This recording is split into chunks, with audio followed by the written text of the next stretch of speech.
Ginagago na tayo sa presyo, binubuwisan pa tayo, tapos ayuda lang ang isasampal sa atin. Hanggang kailan tayo papayag?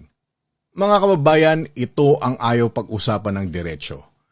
Kapag gasolina ang tumataas, damay ang pamasahe, bilihin, trabaho at buong kabuhayan ng ordinaryong Pilipino.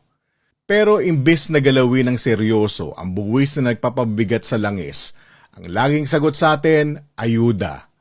Ayuda dito, ayuda doon, ayuda na parang utang na loob pa natin. Samantalang ang totoo, hindi naman limos ang kailangan ng tao. Ang kailangan ng tao, ginhawa. Ang kailangan ng tao, bawas pasanin. Ang kailangan ng tao, gobyernong hindi inuuna ang koleksyon kesa mamamayan. At dito dapat mamunat ang bawat Pilipino. Kapag taong bayan na naghihirap, ang sagot nila pansamantala. Kapag kita ng gobyerno ang mababawasan, biglang ang daming dahilan. At linawin natin ito hindi naman galit ang taong bayan sa buwis mismo. Naiintindihan ng tao na kailangan ng tax para umikit ang gobyerno. Kailangan niya para sa serbisyo, kailangan niya para sa infrastruktura, kailangan niya para sa mga programang dapat talagang napapakinabangan ng mamamayan. Pero ang tanong ng tao, nasaan ang buwis na binabayaran niya?